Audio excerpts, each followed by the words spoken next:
Sometimes in the battle between left and right, we forget to listen to one another. We conservatives, for instance, we look at our brothers and sisters on the left and think, what a bunch of hateful, small-minded, dishonest, un-American, regressive knuckleheads trying to force their nonsensical, atheistic, self-serving, dishonest, hateful, un-American agenda on people who reject their mindless, stupid, cliched slogans and idiotic, ill-thought-out, small-minded, unrealistic theories. And instead of opening up meaningful dialogue with these name-calling, sloganeering, poorly dressed, crypto-racist, fat-headed communists, we can do nothing but hurl insults at them for their idiotic, nasty, mean-spirited, unpatriotic, destructive philosophy. So let's get started. Trigger warning, I'm Andrew Klavan, and this is The Andrew Klavan Show. I feel hunky-dunky, life is tickety-boo. Birds are winging, also singing hunky-dunky-doo. Ship-shaped, tipsy-topsy, the world is zippity-zing. It's a wonderful day, hurrah, hooray! It makes me want to sing. Oh, hurrah, hooray! Oh, hooray, hurrah! All right, it's Tuesday, and you know what that means. It's it means tomorrow is Wednesday, and that means it's mailbag day. So what you want to do is you want to go on thedailywire.com, hit the podcast space right up at the top, and then hit my podcast and hit the mailbag on my podcast and send in your questions. You can ask anything you like, personal questions, political questions, religious questions. Answers are guaranteed 100% correct and will change your life on occasion for the better. You have to subscribe if you want to ask a question. So while you're on thedailywire.com, send us $10. For $10, we'll give you a full month subscription. For a lousy $100, we'll give you the whole year. Plus, we'll send you the famous, it's now world famous, Leftist Tears tumbler, which, as I speak, fills up magically with leftist tears, which will cure your skin diseases and other various ailments that people have. So you want to subscribe. Also, I forgot yesterday to pay tribute to our own Austin Stevens. That's his last name, right? Because who knows? Who the hell knows? We never see him. You know, it's like Austin works behind the scenes here. We have no idea what he does, but he goes back there, and I guess they pay him. I don't know why, but there he is. But he ran the LA Marathon, which I have to say is pretty amazing. Los Angeles Marathon. Also, can you speak? What was your time? 4:42:40. That's a good time. He actually ran. You know, I mean, it's funny. The videotape only shows him at the beginning and the end. In the between, we can't find him, so we're not sure. He may have taken a car the rest of the way. And what was the charity you were running for? Team World Vision, which gives fresh water to kids in Africa. And excellent. Good job, Austin. We knew you did something. Now we know you run around. And and for those of you who'd like to do something useful with your life, you can use Skillshare. Skillshare is a platform, an online learning platform with over 18,000 classes in all kinds of things. They've got classes in design, business, technology, and more. I've used them. What they are is a series of videos where an expert will teach you about just any kind of thing you might want to learn if you want to enhance your own professional skills or if you want to go off and do something as a hobby. I took a look to test them for you. I took a look and tested their writing ones because I've made a good living as a writer. I thought, let's see if this is good advice. It was excellent advice. And then I went back to them when we were doing the podcast Another Kingdom to get some advice on that. That also was excellent. So what you want to do is you can join, as millions of students have already used this Skillshare, and you can join them with a special offer for my listeners. You get 2 months of Skillshare for just 99 cents, which really is virtually nothing, right? 2 months for 99 cents. Skillshare is offering the Andrew Klavan Show listeners 2 months of unlimited access to over 18,000 classes for just 99 cents. Classes in graphic design, social media marketing, illustration, mobile photography, anything you really want to know about. Sign up, go to Skillshare.com/Andrew. Go to Skillshare.com/Andrew.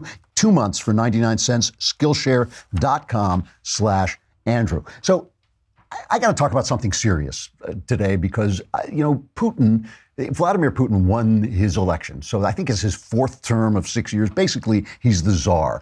And as I've said before, he is a murderous gangster. There's no two ways about this. For a while, he was killing so many journalists who exposed his nefarious doings that I think Russia was the third most dangerous country on earth to be a journalist in, after like Iran and one other not unsavory place.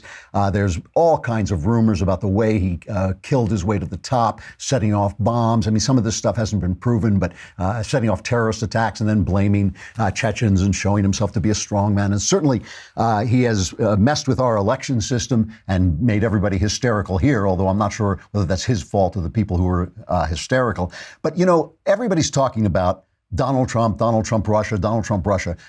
Today in the Wall Street Journal, Walter Russell Mead, who now has a column and is an absolutely terrific addition to the Wall Street Journal column family, wrote this piece where he said he was talking about Putin. And, you know, Putin won this election by 77%. And they reported, you know, he is popular. He has improved the economic life of the country, but he is also an authoritarian SOB, you know, and it's a gangsterocracy where they sold off the state holdings that had been accumulated by communism. They sold that off to a bunch of oligarchs who now are dependent on Putin. You know, if you have a business and he decides you've gotten too much business, they come in and arrest you for absolutely nothing, confiscate your business, take it away. That's what living in Russia is like. So Walter Russell Mead writes about when they're blaming Trump, he says, you know, President Obama read beautiful speeches about the responsibility to protect the inviolability of international borders, the arc of justice, and the evils of chemical weapons. But while he was making those pretty speeches, Vladimir Putin merrily conquered Crimea, invaded Ukraine's Donbas region, helped Bashar Assad fight one of the ugliest and deadliest campaigns since World War II, regained Russia's position in the Middle East that Leonid Brezhnev had lost for the Soviets in the 1970s, and used the hapless Secretary of State John Kerry as a diplomatic punching bag. Meanwhile, his agents revived old Cold War networks in Europe, used Russian finance as an instrument of subversive state power, and helped plunge the U.S. into a profound crisis of self-doubt by meddling in our 2016 presidential campaign. And it isn't just Mr. Putin, he goes on. The trio of revisionist powers includes Russia, China, and Iran, along with camp followers like Venezuela, Cuba, North Korea, and Syria. Together, they have upended the global balance of power. And China, of course, is thrilled. They sent, you know, while everybody in the West was going, great, you know, Putin won, you know, kind of sending him these muted congratulations. President Xi Jinping said his country's partnership with Russia was at its best level in history. And of course, Xi has just become basically the czar of China. So that's a huge amount of landmass that is now run by basically a tyrant, is run by a king. It's a lot of spaces. And then you have, of course, you have all the trouble in the Middle East and all the fat cats, you know, fat rulers in the Middle East sitting on all the wealth there. But then you have Western Europe, which is in some ways even more troubling because Western Europe, you know, Russia and China have never had histories of freedom. But Western Europe, of course, was the cradle of modern liberty. And they are basically allowing their country to be swept away under this, you know, onrush of Islamic immigration. And you can say, you know, it's not as bad as it looks over here. Now, that's one of the things I learned about traveling in the world. When you read about other countries in the paper, it looks like the sky is falling. But when you get over there, life is continuing as normal. It's just that, you know, these troubles are haunting the place. But when I look at this Telford thing that is now coming out, another city in Britain where Muslims were allowed to groom, as they put it, hundreds and hundreds of young non-Muslim girls for sex slavery. You know, I'm sorry to lead with this, but it really is important because I want to just show, you know, as tyranny is coming back into play. In Russia. Now, remember, we had this like little 10-year window after the Soviet Union fell where there was a chance for Russia to be free. That has fallen apart under Putin. China looked like it was liberalizing. Their economy was doing so well. Now that's disappearing under Xi. You know, and I know that people keep telling me that the economy in China is going to take over the world. I'm not so sure because I'm not so sure you can run a tyrannical and capitalist economy. I'm not so sure it's not a paper tiger, a paper dragon underneath it all. But still, the economy is doing well right now. And it doesn't really, how can I put this? It doesn't really matter if your economy is doing well if you're not free. But here in England, the cradle of our freedom, I mean, just the place where modern freedom and the modern idea of freedom was born, they had this horrible thing where they let these girls get groomed for sex slavery, young girls up to, you know, as young as 11. And didn't do anything about it because the police did not want to be seen, the authorities did not want to be seen as racist. They're so hamstrung by this idea that they could be racist that they let this happen. I just want you to listen to this. This is tough to listen to. It's about a minute plus long. This is a girl on the BBC telling what it was like when these clowns did this to her. It is worth hearing. But it quickly moved on to being sold onto men every single day. So I'd be being sold maybe 2 or 3 times a night, taken into the only thing I can describe as a rape house, which was set up for the purpose of young girls being sold to men. The reason why I kept going back was they were threatening me with burning my house down, which was a real threat in Telford because that had actually happened previously. And they would say to me they would rape my mum and rape my sisters. And they knew all about my family. There was just no escape at all. I was gang raped just after I turned 16. And that was probably the worst thing that ever happened to me. Sorry. You don't need to apologise. No way. And after that, I tried to commit suicide. And people would say to me, was that a cry for help? And I would say no, I genuinely wanted to die because I thought that was the only way, the way out. I was in cars that were stopped and searched by the police with older men, and I was never questioned why I was in there or who I was. My name was never asked. And I just think if they'd been more proactive at points like that, things could have changed earlier. But they wouldn't move, they wouldn't act. I mean, in this, if a society's first obligation isn't to protect its young women, its young people, I don't know what it is. So you're talking about a kind of failure of nerve in the West as the rest of the world is falling under these authoritarian regimes. I just want to read one other survivor. This is not graphic, but she talks about the fact, she says, they made it clear that because I was non-Muslim and not a virgin, and because I didn't dress modestly, that they believed I deserved to be punished. They said I had to obey or be beaten. This is another sex slave, essentially. And she says, Islamophobic online hate and personal attacks occur every day, and in response, anti-fascist groups in the far left carry out their own violent attacks on groups they perceive to comprise white supremacists or Nazis. As someone who has experienced life inside a grooming gang, I can tell you with certainty that none of this is likely to make any difference to the behaviors of the groomers. Like terrorists, they firmly believe that the crimes they carry out are justified by their religious beliefs. If anything, rising anti-Muslim hate will probably make groomers stronger in their convictions and drive ordinary young Muslim men towards fundamentalism, grooming gangs, and terrorism. The camaraderie, protection, money, and kudos that these groups offer makes them a strong pull for anyone. Worryingly, several young men I have spoken to joke that being a gangster and going to jail are their life goals. What it is like that. It's like that Yeats poem, the best lack all conviction and the worst are filled with passionate intensity. So while you have these Muslims doing these horrible things, you have Muslim hate groups, people who hate Muslims, fighting with leftists who hate everybody, and they're fighting that out, and that doesn't help anything. That's why you see a lot of women now. There's an article someone sent me yesterday. A lot of women escaping from Sweden to Hungary.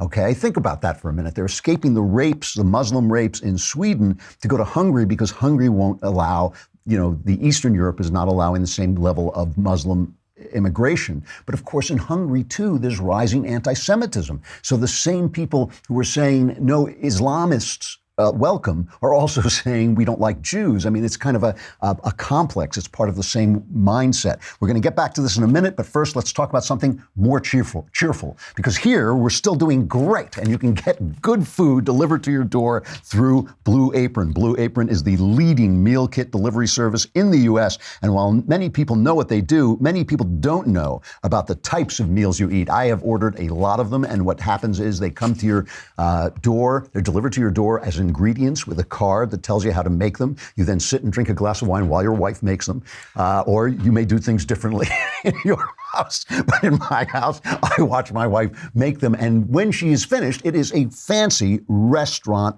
level meal. Blue Apron is the #1 fresh ingredient and recipe delivery service in the country. Blue Apron's mission is to make incredible home cooking accessible to everyone. And they offer 3 plans. They have the 2-person meal plan, the family meal plan, and the wine plan. 6 bottles of wine from renowned winemakers delivered monthly. That sounds good. I haven't done that one yet, but that sounds terrific. And the upcoming meals, the meals change all the time, and you can give them feedback and they'll listen. It's got a lot of variety, a lot of flexibility. Let me just read you some of the stuff they have. Quick bucatini, pan-fried chicken breast, Parmesan crusted steaks with mashed potatoes and broccoli. Like I said, these are restaurant level meals that you can cook at home. Blue Apron is treating my listeners to $30 off your first order. It's like free food. What do we have to do to get people to try this out? Tell them, go to blueapron.com/Andrew. Tell them I sent you so they will remain our sponsors and you will be happy with what you get. Blueapron.com/Andrew. Check out this week's menu. Get $30 off at blueapron.com/Andrew. It is a better way to cook. So, Bret Stephens, the formerly conservative columnist from the Wall Street Journal, who has now gone over to the New York Times and has breathed in the Kool-Aid. You don't have to drink the Kool-Aid there; you just breathe it in. And Stephens hates Trump so much that he's become kind of a weird columnist at sometimes. And he wrote this column about the rise of what he calls Euro-Putinism. And I didn't really like the column that much. It reminded me of Seth Rogen and This Is the End. Remember I love that comedy, this apocalyptic comedy. And Seth Rogen says, I'm gluten-free. And the other guy says to him, you don't even know what gluten is. And Rogen says, gluten is everything bad. And so as with gluten, so with Putin, Bret Stephens kind of, any movement that he dislikes, he sees as helping Putin. But he ends this column with some great paragraphs, which I will read. He says, Europe's larger problem in the face of Putin's serial aggressions isn't a dismaying and potentially compromised U.S. president. It isn't the methods the Kremlin has used to subvert Western democracies, the troll farms, propaganda channels, email hacks, rent-a-protests, or loans to extremist parties. And it isn't a matter of ideology either. The Kremlin is as happy to ally itself with fascists as with communists, techno-anarchists, or radical environmentalists. The deeper reason Putin seduces is that he believes in the principle of power. He acts. The uses of his power are mainly wicked, but wickedness at least is a quality, particularly when it is wedded to political efficacy, personal forcefulness, and the appearance of great cunning. And here's the graph that really grabbed me. He said, compare that to the last decade or so of European leaders. David Cameron, Matteo Renzi, Nicolas Sarkozy, Jean-Claude Juncker, even Angela Merkel. What did any of them stand for? What did any of them stand for? What in their personalities was anything other than feckless and pallid? Who among them would pull a trigger for their country's preservation, or even for their own? How many of them will be remembered in 20 years' time? Vladimir Putin is a criminal president who poses a clear and present danger to democratic society, but nobody can accuse him of being feckless or pallid or unwilling to pull a trigger. I mean, this is what we're talking about when we're talking about the Islamist invasion of Western Europe, that people will literally sit there and let their little girls get raped in order not to show themselves to be bigoted. And there is bigotry in the opposition to Islam. There is, I mean, it's not people that I protest against. It is the beliefs of certain Islamists, the belief of certain strand of Islam that allows them to do this. And if you allow a lot of Islamists in your country without vetting them very, very carefully, you are going to get a lot of this coming in, and you have a right to protect your creed. You have a right to protect your nation. You have a right to protect the ideas that have made the West so great. And that is what brings us back here to America and to Trump. And the question is, how does Trump fit in? I know Bret Stephens thinks, he's just another authoritarian. He's another strong man, another guy willing to step. But what does he stand for? That's what Stephens thinks. So far, I don't see it. So far, don't see it, and I have been absolutely gobsmacked by the way Trump has inspired a level of hatred on the left and foul, nasty rhetoric. I mean, it is just from the very beginning. This is from the very beginning. You know, I looked at the election in a certain way. I didn't like Trump. I was very much opposed to him during the primaries. Once he became the candidate and I compared him to Hillary Clinton, I took a long, long time to think it over before I decided, you know, I have to vote for Donald Trump. And so far, I've been really happy that I did. So far, Trump has been obstreperous, chaotic. He does a lot of crazy things, but his policies have been great. And half the time, I don't even like to talk about persons. I like to talk about policies because that's what really matters. But I looked at the election like a maze. Think of it this way. You're in a maze and you can only go forward, right? It's like a fantasy maze. The maze disappears in back of you. You can only go forward. And of course, as you go through a maze, you've taken some wrong turns and you don't know where you are and you're lost. And you come to a wall and you can only go left or right. And to the left is a pit of fire. And to the right is a corridor filled with crap, okay? And so the intellectuals are saying, you know, oh, I can't step in crap. You know, this, you know, metaphysically, when you think about it, it's not a binary decision. You think like, well, wait, I'm standing at a wall. I can only turn left or right. I can't go back. It's a binary decision. And you know, the intellectuals say, well, if we walk into the pit of fire, we'll always be able to put the ashes back together again. You go, and then you got the moralists who say, well, once you step in crap, there's no going back. It's crap all the rest of the way, you know. And then, you know, I'm saying like, well, it's a maze, right? Once we go, maybe we can still make decisions as long as we haven't been burned up. We can make decisions turned left and right. And of course, the mob, there's a lot of people going like, hooray, crap, you know. And so it's a very complex thing. It's a complex thing. What I said is, no, I'll take the right turn. I'll wade through the crap, and then we'll make decisions as we go and hopefully find our way back to our principles and back to our freedoms. But the left immediately, as they always do, they reacted to Trump. What's their mantra? What's their mantra of any right-wing president? Bush is Hitler, you know, they're all Hitler. You know, if John McCain may be the only guy they didn't say was Hitler, but Trump is Hitler. I'll get back to that for a minute, but I want to talk for another second about Wondery. We were talking about their new This Is War podcast. Wondery is a great place to go for podcasts. I know because they ran my podcast, Another Kingdom, at Wondery, which was really, really helpful. Now they have a new one that is about work. And this is something, I mean, obviously we all have to work and we all deal with work. Here at the Daily Wire, we have, you know, problems like Michael Knowles, you know, like what to do? Do we kill him or just maim him? You know, I mean, it's, you know, we have these questions we have to ask, like when we're you know, sexually harassing women, do you chase them around the desk clockwise or counterclockwise? These are the things at the Daily Wire we deal with. Probably at your office, you have other problems. But the thing is, what do you do? Who do you ask for advice, right? So there's the new podcast from Wondery is called Safe for Work, and it's hosted by a former CMO of Nike and a former lawyer. They take your questions and calls and give you advice to help you find happiness in the workplace. No matter how big or small your questions might be, Safe for Work is there for you. So go and subscribe and listen to Safe for Work on Apple Podcasts, wherever you're listening to this right now, wherever you get your podcasts. Or head to Wondery.fm/Klavan. That's Wondery, wonder with a Y at the end, Wondery.fm, spelled FM/Klavan. And you say, yes, I know how to spell FM, but how do you spell Klavan? It's Klavam. Wondery.com/Klavan. Safe for Work, a really interesting new program that will answer your questions. Not the ones we're asking here, because you probably work at a much more savory place. I should probably say goodbye to Facebook and YouTube, should I not? I have to say goodbye to Facebook and YouTube and cast you out into the exterior darkness where there is great wailing and gnashing of teeth. But if you come on over to thedailywire.com and subscribe, you can be in tomorrow's mailbag. Go on over there, subscribe, lousy $10 for a month. Plus, all your problems will be solved. All you got to do is hit the podcast button, the Andrew Klavan podcast, and the mailbag. Type in your questions. I will answer them. Answers are guaranteed. 100% correct. Will change your life, sometimes for the better. Come on over to thedailywire.com.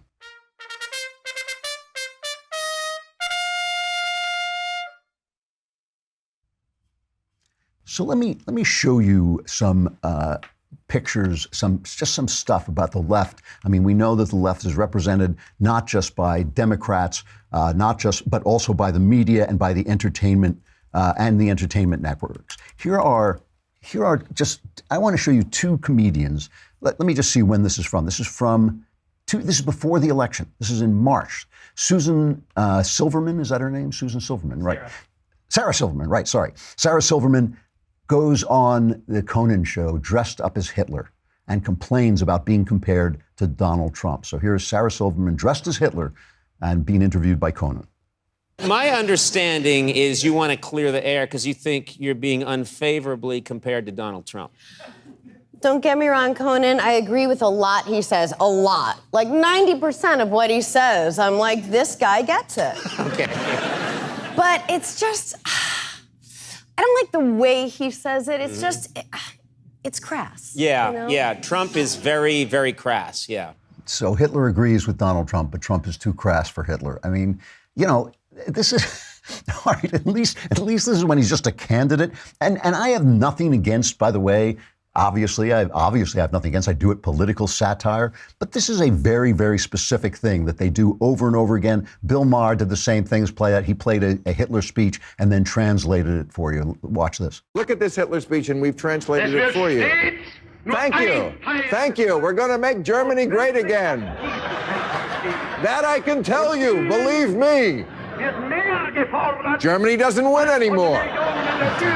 England, France, America, they're laughing at us. The Treaty of Versailles, a terrible deal. We have stupid people who are our leaders, really stupid people making terrible deals. I mean, Maher at least is funny. But, you know, after all, we had heard this. It's not like we hadn't heard this about George W. Bush. It's not like we hadn't been listening to every single conservative be called and compared to Hitler. So at this point, you know, even if Trump had actually been Hitler instead of who he is, which seems to be a normal Republican with a big mouth, you know, even if he'd been, we wouldn't have listened because it's the boy who cried wolf. You know, the left has a big problem with metaphorical thinking. They use metaphors and then they believe the metaphors to be the fact, right? So they'll say, you know, language is violence. And then they'll beat you up if you try to speak because language is violence. So it makes sense. They're only beating you up in self-defense. And inequality is violence. So we have the right to take to the streets and riot. You know, they're constant, whatever it is, the environment, hurting the environment is violence. You know, so we have the right to blow up your factories. We did this a little bit with Obama on the right. You know, Obama, we were constantly saying Obama is a tyrant. And I would say to people, you know, I don't know. Is anybody banging on your door, arresting you? There was one guy, that video maker, got arrested like that. And there were things that Obama did that toyed with tyranny, but he was not a tyrant, right? He was not a tyrant. He was still just an American president with bad ideas. So this is the problem with this kind of here we are, we're still free, we still have our Constitution, we're still working in our system, and all this talk is dangerous when we're surrounded. We are an island of freedom now in a world that is becoming increasingly authoritarian, and this talk is dangerous. So yesterday I talked about how Trump unleashed this Twitter storm against Robert Mueller, and they press went nuts. It's war. He's at war with the FBI, that metaphorical language. I mean, if he's at war, you really have to fight.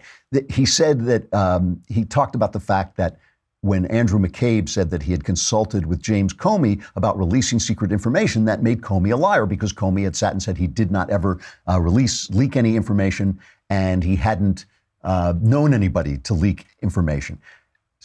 Hilariously, the Washington Post did a fact check where they just went after him saying, oh my gosh, the lies, but nowhere in the fact check do they disprove anything he said. They talk about his language. They talk about, you know, they'll say he used, you know, kind of, you know, his typical overstated loudmouth language, but they nowhere do they disprove that Comey was in fact in conflict with what Andrew McCabe said he did. So talking about how they get crazy, I have to play this one just for comic relief. Chris Matthews is talking about Mueller investigating Donald Trump. Remember how I'm talking about metaphorical language and how once you get into the metaphor, you start to think that the metaphor is the reality instead of a metaphor? Here's Chris Matthews going insane on actual television. Mueller reminds me of the starfish, which gets itself tightly around the clam and uses all its stuff to weaken and pry open the clam. Now, this is a battle to the death as far as the clam is concerned. If the starfish is able to open him even a little bit, he can get him open all the way, and that's it, of course, for the clam. He's the starfish's lunch. I've watched a number of these starfishes along the way, these special counsels or independent prosecutors, which is what we used to call them. Like starfishes, they don't give up. Their purpose in life is to open the clam, get what's in them, and devour it whole. Whatever else you can say about him, Robert Mueller is a perfect example of a starfish. He will not stop until he has gotten Trump to open up. He will use the charges he has against Trump's family as leverage, the witnesses he's gotten from plea bargains, the power of subpoena, and time. If you haven't noticed, Mueller's in no hurry. He just keeps prying, and that clam in the White House is now snugly in his grip. Does anyone think this is going to end well for the clam?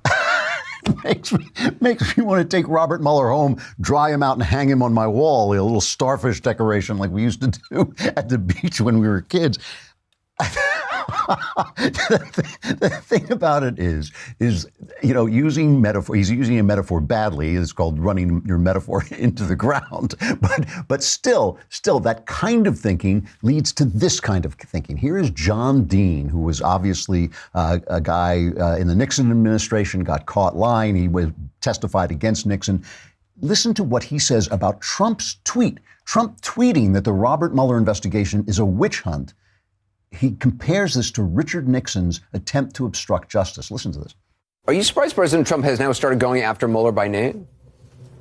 I am not. What I think we're witnessing is a very public obstruction of justice. He, as I see it, has already exceeded everything that Nixon did. He's really much more intimately involved than Nixon ever was in the cover-up.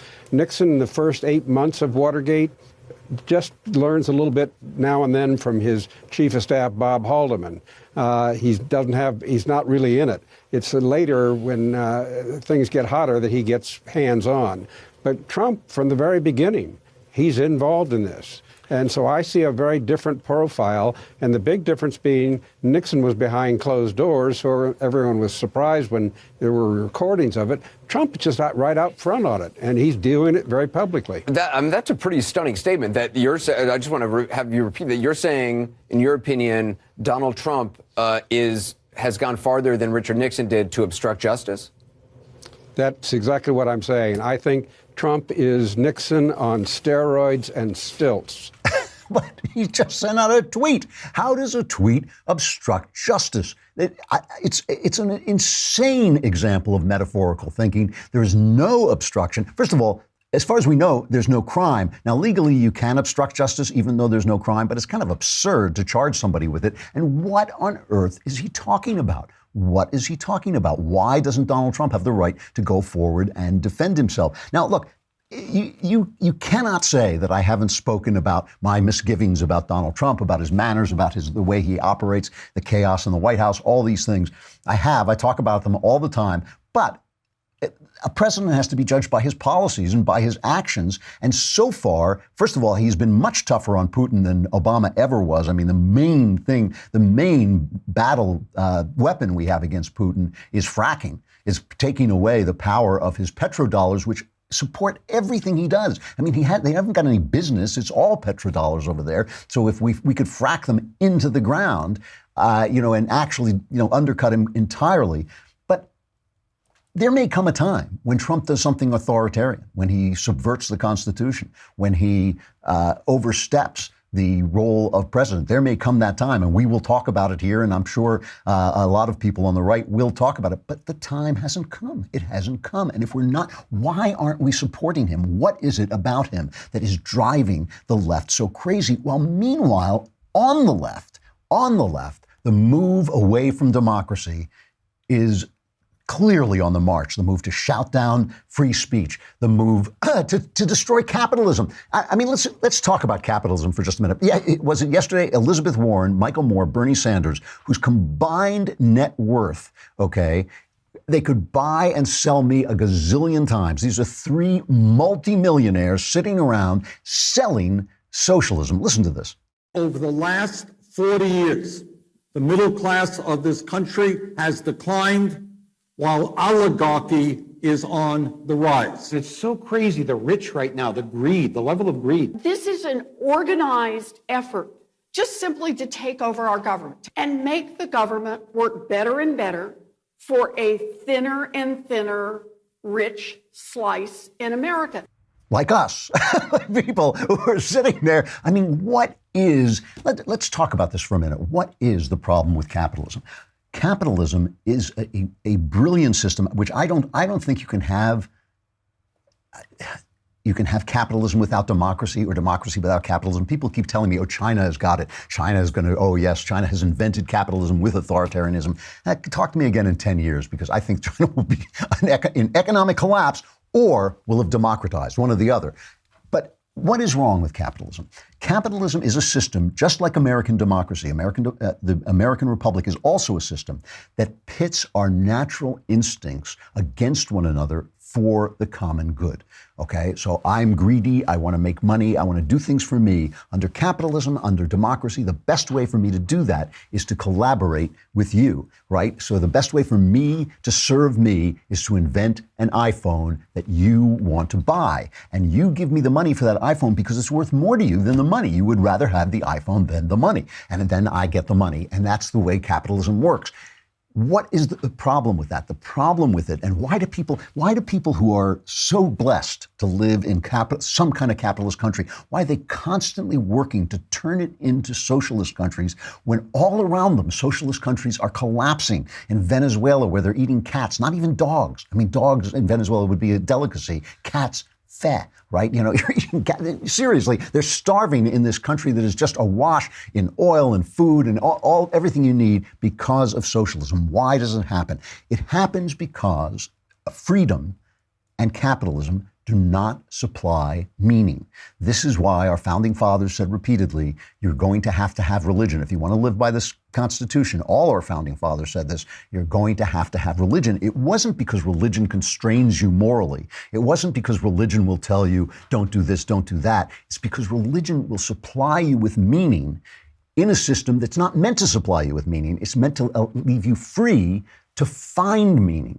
And what is happening in the West is that we have lost the idea of meaning. You know, I'm reading, I told you yesterday, I'm reading this book by Steven Pinker called Enlightenment Now, and Pinker is basically a materialist. When I say that, what I mean is he doesn't really believe that you're there. He thinks you're a machine that produces the kind of illusion that you're there. Also, this book, Sapiens, that I read by Yuval Harari, he also says this, basically the same thing. You're not really there. You don't really have free will. That's just an illusion over time. At the beginning of Pinker's book, he's giving a speech selling these goods. And I really like Pinker and I like them both. They're really good writers, really interesting books. They're just wrong. You know, they just happen to be wrong about a very important thing. Somebody gets up and says to Pinker, why should I live? Why should I live if what you're saying is true? And I'm going to give you his answer as he says he has rewritten it for his book. He says, in the very act of asking that question, you are seeking reasons for your convictions, and so you are committed to reason as the means to discover and justify what is important to you. And there are so many reasons to live. As a sentient being, you have the potential to flourish. You can refine your faculty of reason itself by learning and debating. You can seek explanations of the natural world through science and insight into the human condition through the arts and humanities. You can make the most of your capacity for pleasure and satisfaction, which allowed your ancestors to thrive and thereby allowed you to exist. You can appreciate the beauty and richness of the natural and cultural world. As the heir to billions of years of life perpetuating itself, you can perpetuate life in turn. You have been endowed with a sense of sympathy, the ability to like, love, respect, help, and show kindness, and you can enjoy the gift of mutual benevolence with friends, family, and colleagues. And because reason tells you that none of this is particular to you, you have the responsibility to provide to others what you expect for yourself. You can foster the welfare of other sentient beings by enhancing life, health, knowledge, freedom, abundance, safety, beauty, and peace. History shows that when we sympathize with others and apply our ingenuity to improving the human condition, we can make progress in doing so, and you can help to continue that progress. All of those are beautiful things. None of them answer the girl's question. The girl's question is, why should I live? That means she needs a purpose. It's not meaning comes through purpose. All the things that he talks about are pleasures. They are deep, deep pleasures, very important, and they do enhance life. But let me just give you a reason why it's not a sufficient answer. If I took a gun and held it to your head every single day, I followed you with a gun to your head and told you what to do, and all my advice was good. I told you how to take care of your health. I told you how to treat your wife. I told you how to raise your children. I told you what job to take. And all my advice was right. Your life went great. You lived long and prospered. You were healthy. Everything went great. Your wife loved you. Your kids loved you because of everything I was telling you to do with that gun to your head. And you lived to be 100 and died suddenly in your sleep. I would have taken away from you everything that matters, because it's all about your purpose, and your purpose depends on your free will and your presence as a human being, as an actual being expressed through your body. Pinker does not believe that is true. He makes fun of people who say, who belittle the great gifts of science. And I don't think they belittle them, but some people belittle the great, say, oh, well, it's just longer life. It's just more health. It's just more cleaner drinking water. Well, of course, those things are great blessings, but they are not the meaning of life. You are the meaning of life in your relationship to God, because it's only through God that any of this makes any sense at all. All the things that they don't believe in, provide the purpose. If you don't believe in free will, how can you believe in freedom? If you don't believe in free will, why should people be free? I mean, you would have to make some kind of complex game theory argument that only working together could we come up with the right answers. But that's not true, and they don't believe it. Obama was always saying, I wish I could just rule by the experts, but we have all these annoying democratic laws. Freedom is there for you to find the meaning and purpose of your life, the development of yourself into its fullest expression of what God intended you to be. If you don't believe in that, you have lost the plot of freedom. That's why Europe has no leaders. That's why they're the left is so insane about Trump. It's not that Trump has done anything authoritarian, though he hasn't yet. It's not that. It's because they want to be authoritarian, and they think he is getting in their way, which so far he is, which is great. So I think that underneath all this, we have to recover this sense of meaning. And I'm sorry to tell you that it comes through God, but it does. I'm sorry that it probably only comes through Christ, but it probably only does. But, those are the things that we're going to have to start looking about, and we're going to have to start talking about. We're going to have to start recovering logically through wisdom, through insight, through reading for ourselves, and then give them to each other. We can't force them on each other. We have to give them to each other, because otherwise we are going to lose the plot. And this great sea of authoritarianism that is growing throughout the world is going to close in and cover us. Sexual follies.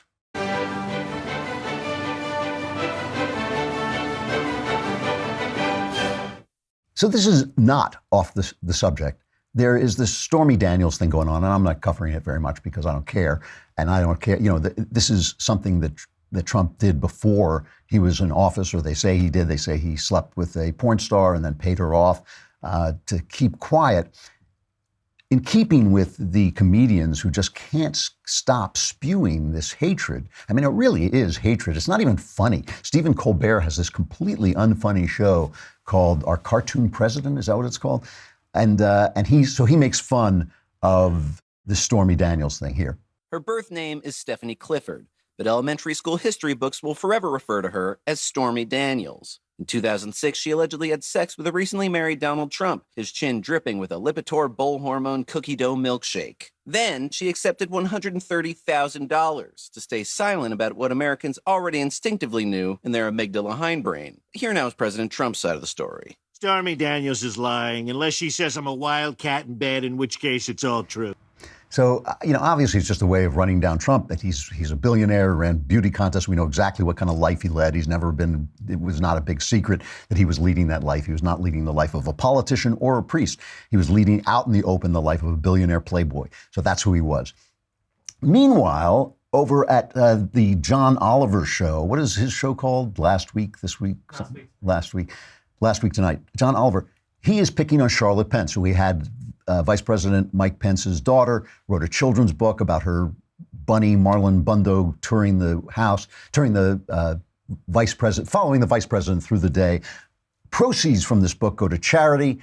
And John Oliver decides to make fun of this book, this the child of the vice president, right? This is not the vice president. Make fun of this book because he doesn't like Mike Pence's attitude toward gays. At the end of our hop, I said, Wesley, I don't want to hop without you ever again. And Wesley said, that's funny because I never want to hop without you, Marlon Bundo, ever again. And we both said, we will get married and hop together forever. Said the stink bug. You can't get married! The stink bug was in charge. All the animals listened to him, even though he was very stinky. Boy bunnies don't marry boy bunnies. Boy bunnies have to marry girl bunnies. But don't worry, we had a plan. A plan that involved all the animals in the garden. And if you want to know how the story turns out, you are going to have to buy the book. Please, buy it for your children, buy it for any child you know, or just buy it because you know it would annoy Mike Pence. So what I want to know is this, aside from the fact that why John Oliver can't leave the daughter of the vice president alone and let her sell her book for charity. Aside from that, what I want to know is we can make fun of Donald Trump for having what was obviously consensual sex that was, if it happened, assuming it happened, was adulterous. But Mike Pence can't have his opinions about other people's sex lives. So where do we draw the line? What are the rules now for what's right about sex? Is homosexuality right after 2,000 years of people thinking it's wrong? Is it just right because John Oliver thinks it's right? Is having sex with a porn star, is that wrong because we don't like Donald Trump? I mean, it's kind of a mess, isn't it? And I read this story that they're now, they make these sex bots now. They're trying to make more and more realistic sex bots. And they're now thinking of making child sex bots for pedophiles.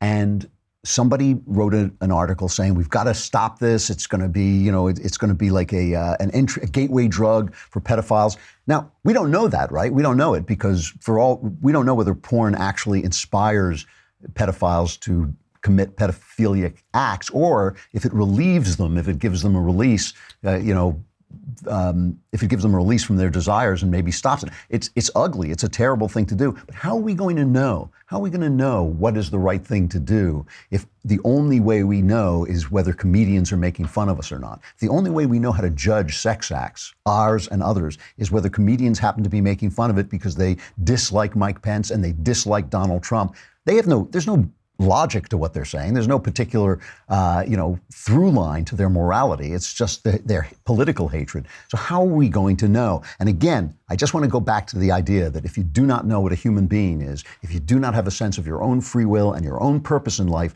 there's no possible way to come up with a moral system for sex or for anything else. So this spewing hatred on the left, they always accuse us of being hateful, racist, sexist, but this spewing hatred on the left is a sign of their confusion and their lostness and their misunderstanding of the American way and of the Western way. And it really is not what we should be paying attention to. We should be paying attention to rebuilding the consensus of what our lives as Westerners and as free men and women are about. All right, mailbag tomorrow. Get your questions in now. I will answer as many as I can, and my answers will change your life.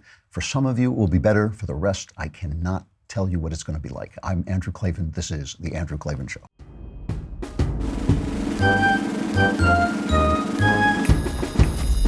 Oh, hooray, hurrah.